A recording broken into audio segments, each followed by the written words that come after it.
Okay, today we're having a very interesting speaker that we all know and love from Columbia County.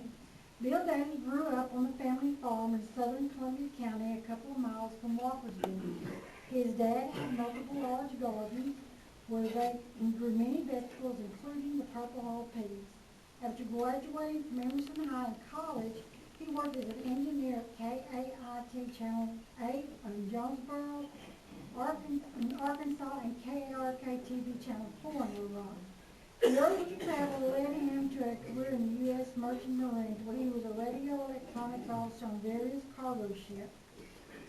After 18 years at sea, he returned to school, then to television, this time to KATV Channel 7. He then worked for a satellite uplink company headquarters in Atlanta but was based in Arkansas. In 2012, he returned to Columbia County. Bill holds a bachelor's degree in radio, TV, and physics, both from Arkansas State University. He also holds an MBA from UALR. His hobby is ham radio. He currently resides back on the family farm with his lovely wife Joyce and their 4 dogs. He's a very entertaining man. When he was here before, I don't think I ever laughed so hard in my life. So when I was going to be speaker, I called him and I have already asked him to join Rotary. So everybody else back off.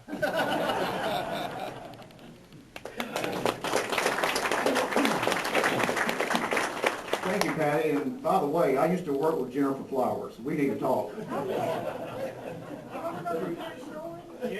Yeah, we can do that. Yeah, I actually did. I was at Channel 4, and I hadn't planned to mention this, but honest to goodness, there was one evening I went out to the lobby of Channel 4, and Jennifer was out there. And back then, by the way, everything about her was black.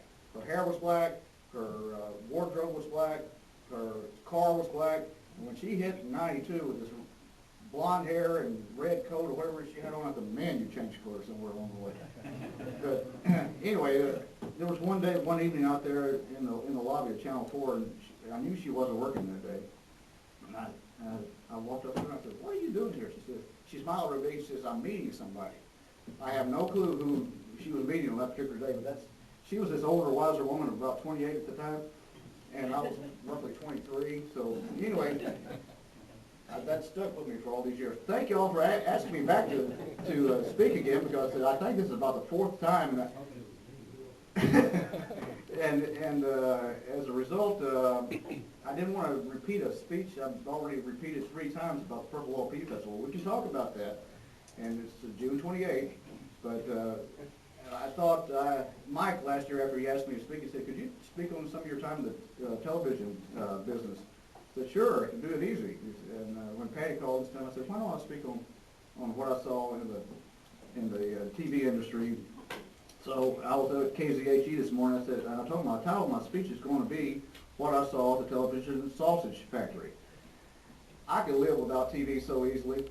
I could go days without ever turning the TV on, for the simple reason that I think a lot of it has to do with the fact I saw how some of it was made, just like in the sausage factory.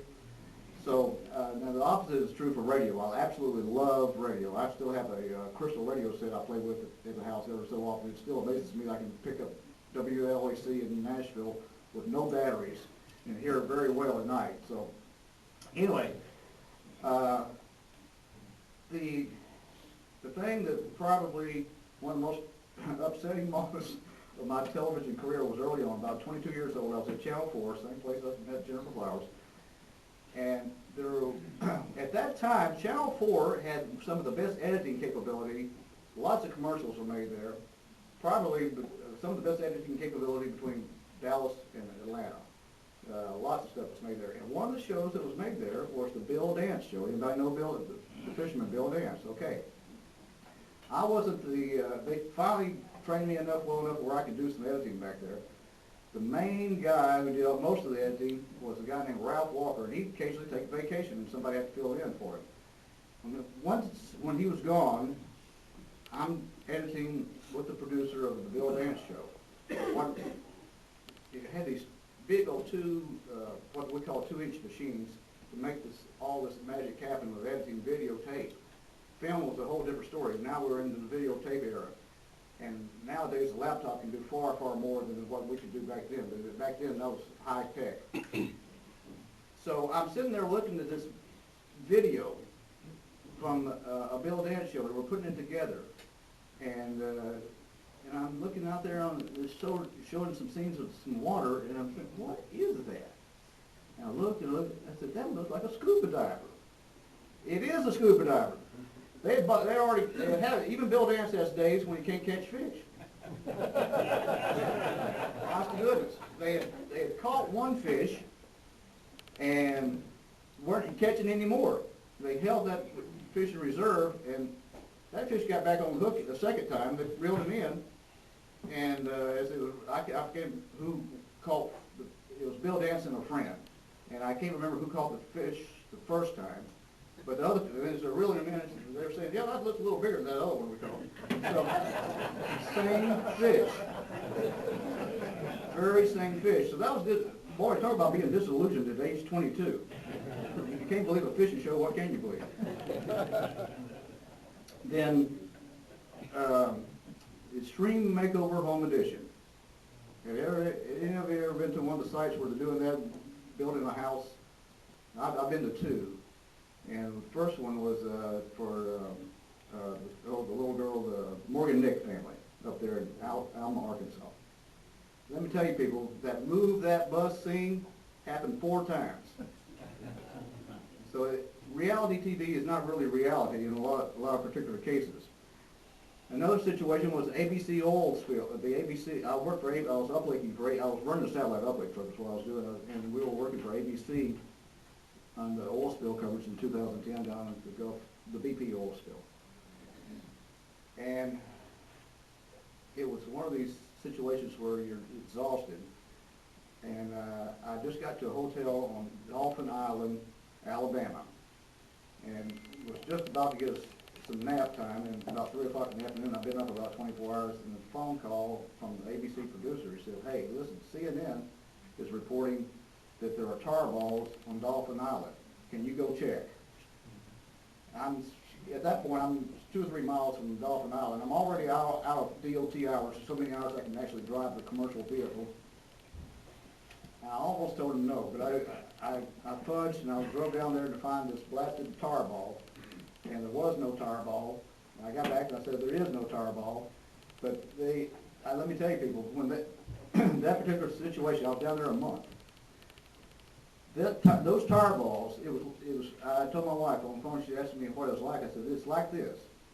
There's a female dog in heat someplace, and there's about a whole 100 or more male dogs trying to find what it is, where she is. And that's what that tar ball situation was like. I eventually saw a tar ball. I still have my souvenir tar ball at the house. It's in a styrofoam cup that I found on the beach, but I really had to look for it. They eventually moved. That was Dolphin Island initially, where I was, but then I got moved to Pensacola Beach. And there were situations where, the people were so upset. The locals were so upset. I don't blame them. The coverage got so overblown in many respects. Now, in South Louisiana, that was not the case. It was obviously bad in South Louisiana. But I had to go leave Pensacola Beach one day to go cover a uplink for, actually it was Marco Rubio down in Ocala, Florida, and then drive back to Pensacola. And when I got to Pensacola, parked in my old place, and it was uplink row. There was, I think, 18 satellite trucks in a row down there, all looking for these tar balls. And I parked there, and this lady, it was about 9 o'clock at night, this lady come out and just started chewing into me royally. And I don't blame her. She was upset, and she was, they were having some major event, some public event there that was being well attended. The locals weren't scared of it. And they were, "Why aren't y'all covering this?" I said, "I agree." And she kept going on. I said, "I agree. Finally, it dawned on her that I was agreeing with her. But it was one of these situations where it really was overblown in many cases. And the ABC producer there, I'll never forget him. We're in the satellite truck at Pensacola Beach, and the tar balls had not shown up yet. It was kind of distressing, but he was telling me, they're coming. He says the good thing is, and it got some kind of report about where the oil spill was, where it was out there. And he said, the good thing about it is it's coming here. I said, man, think about what you just said. Well, you know what I mean. So, and that was a sad situation. But anyway, I got my tire balls, and I got to come home after a month out there. Oh, have any of you ever wondered why you see a story on TV, why it is, how could they have gotten that so wrong about a subject you know?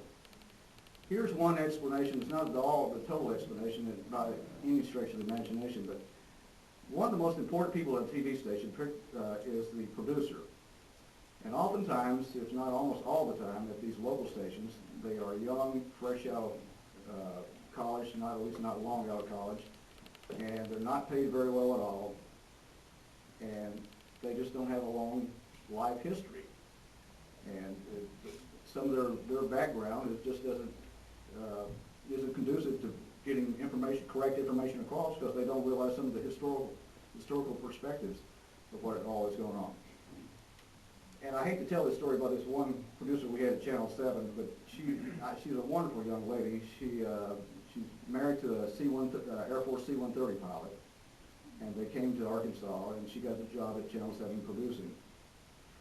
There was a day, we used to have at Channel 7 this thing called See Arkansas First. It was a cooperative endeavor with the Parks and Tourism Department. Every Thursday evening, we'd go someplace in Arkansas and do a little thing. Ned Permy, it would be either Ned Permy or Barry Brown. We'd be out there covering whatever event that having Parks and Tourism wanted us to cover that particular day. Well, this one day we were covering Quaker for Diamonds in Murfreesboro. And Ned was there, and normally the producer doesn't come. This producer, she came actually rode with me in the satellite truck, which was very unusual. Usually go with the photographer, but for whatever reason she was with me, and she went back to Little Rock with me in the satellite truck. On the way back, I decided we'll go a different route. I said, we'll go to Delight, Arkansas. And just to see Delight, and as we're going through, I think she was originally from Delaware somewhere, so I can excuse her for not knowing about Delight. So as we're going through Delight, I said, Shiloh, you know who is from Delight, Arkansas, what famous person?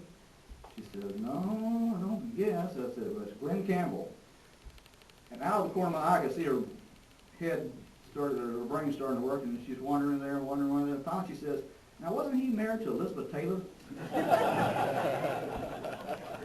So this is who's choosing the news stories and writing them up, and their historical, there's nothing wrong with being young, but their historical perspective is somewhat limited.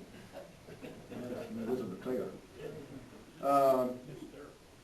One of the other, another problem though that happens out there with TV, I was once, again with Channel 7, a long-time reporter there, who got a story horribly wrong, and I should have said something, because, but she had been there so long, and part of the problem is she only had 1 minute and 15 seconds to tell the story.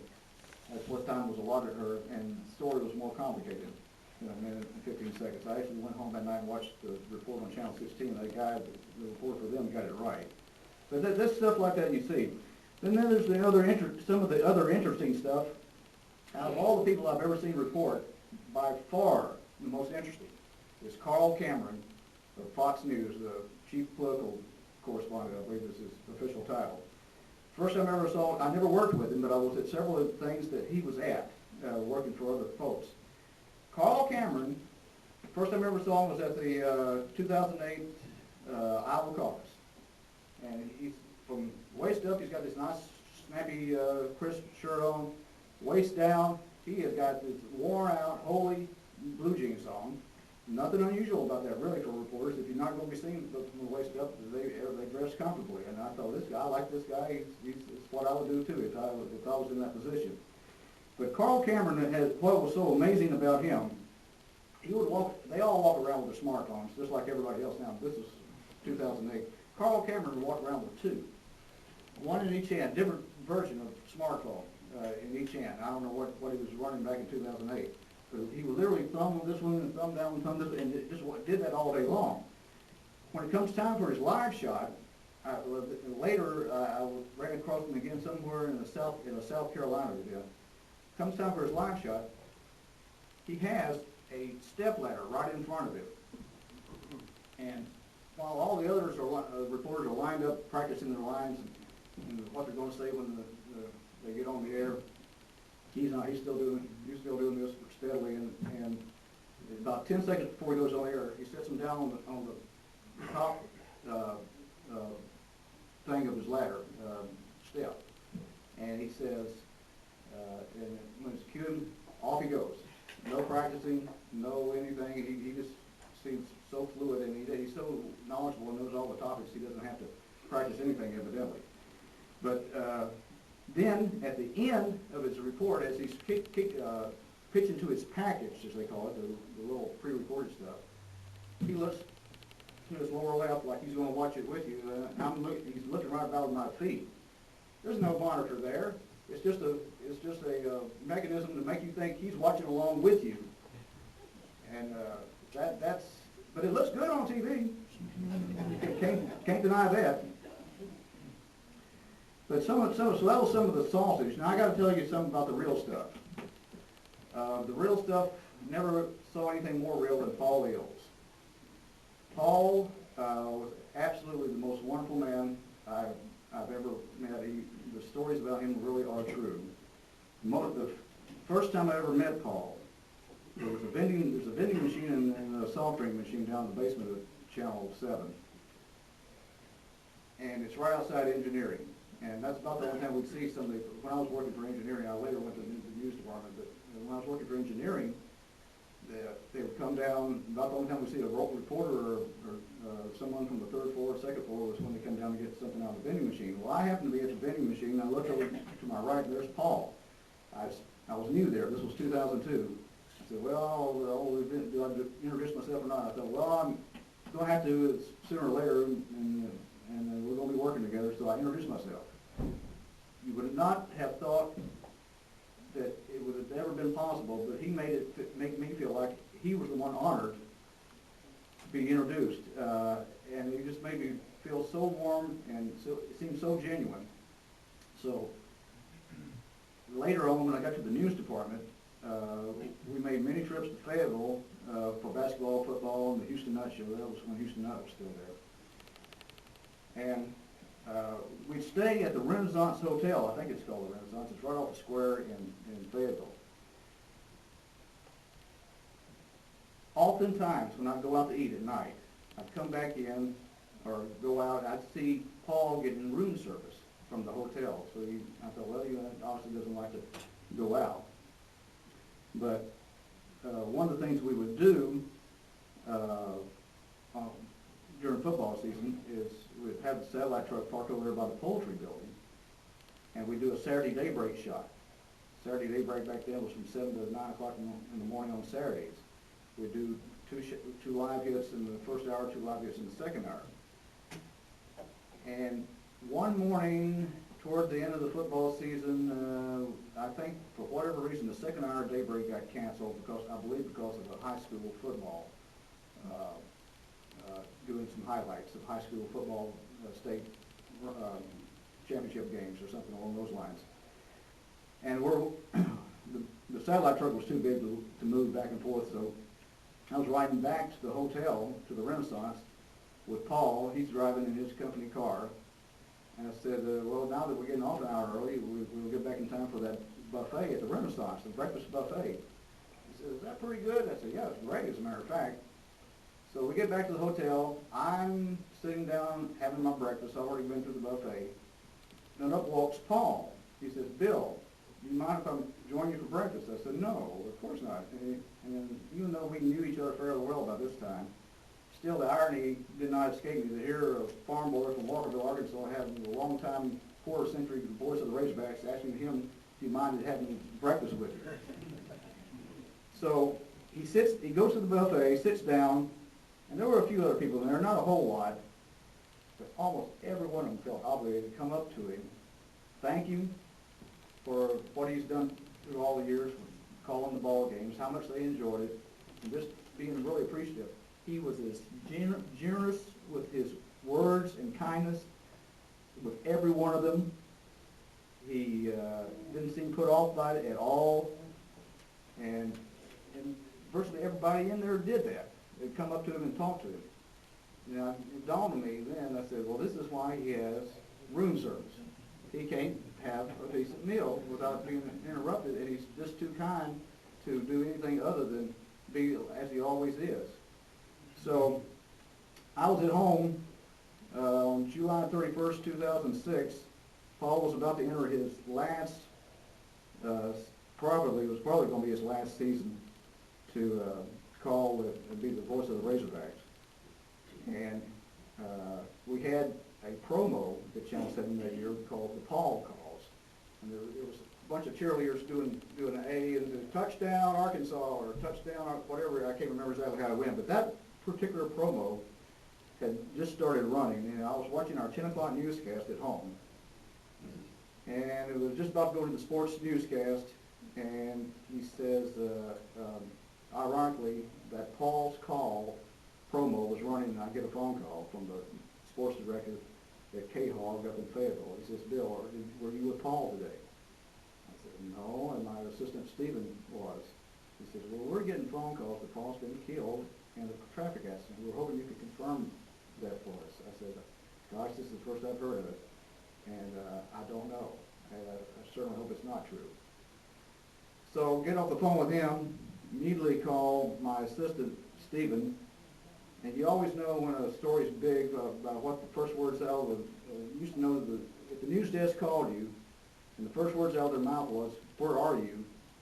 You knew it was a significant story, and that's what I asked him. I said, Stephen, where are you? He said, I'm just pulling up into my house right now. And he lived out close to Lono. I related the story of the previous phone call I got. He said, well, I'll tell you, I saw a bad wreck at Russellville. He said, Paul left about 20 minutes ahead of me. He said, that's conceivable, I guess. Then he told me that Tim Hamilton, who was our chief photographer at that time, who had been working with Paul for years and years and years and years, had just passed him prior to getting into Russellville, saw the wreck, pulled over to the side, and being the good photographer that he was, shot it, having no clue who he was shooting. The car was so mangled that when they got to by the time he gets to Little Rock, he's heard the news, and he tries to get out and look at his footage to see if he could confirm whether or not it was Paul's car, and he really is so badly burned and everything else he couldn't, but it was nothing in it that would tend to indicate that it wasn't. So that was so ironic that the guy who had been his chief photographer all those years took footage of the wreck, not having a clue who he was. If you've ever gone through Russellville, the accident happened at exit 83. Paul went straight through, he was in the left lane of the interstate, evidently, and it curved slightly to the right. He went straight, never braked, and wound up going across the median and running head-on with and killed a lady named Billy Joe Burton. The next morning, Chuck Barrett had a radio show in Little Rock at the time. The now voice of the Razorbacks, Chuck Barrett, he was on KARN News Radio, and he was talking about Paul. And he said we had some dealings with him, not a whole lot, but he said he got an indication of Paul's kindness by the way he treated the crew of the Houston Nut Show, which I was one of the 8 or so that was on the Houston Nut Show, and that's where I lost it. And because Paul, after we'd be breaking down after the show was done, and he insisted on even though he was in a suit, he insisted on carrying a cable or two, greasy cable sometimes. I said, Paul, don't do that. You're going to get yourself dirty. Or an extension cord. He insisted on doing something in the process of breaking down. And let me tell you something, that's rare for a talent to do that. And he was simply one of the best people I've ever met. A friend of mine who ran a satellite truck for K-Hog told me afterwards, he says, you'll never forget, he and a friend were out throwing a football one day out, I think it was out at Bud Walton.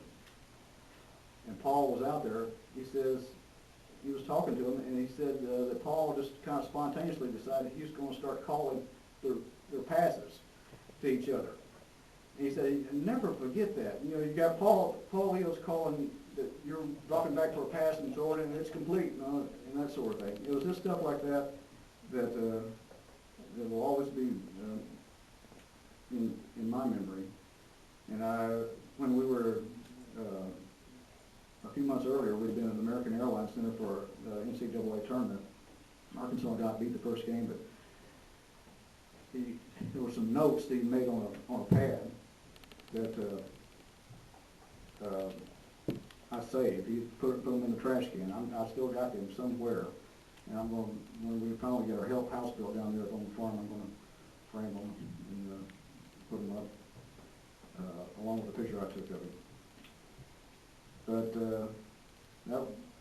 that sausage, I talked about sausage, that's not sausage. That's not sausage. Neither was Ann Presley, the lady who got murdered, our anchor up there. She was so wonderful. We had lunch with her my wife and I had lunch with her about 3 weeks before she was killed.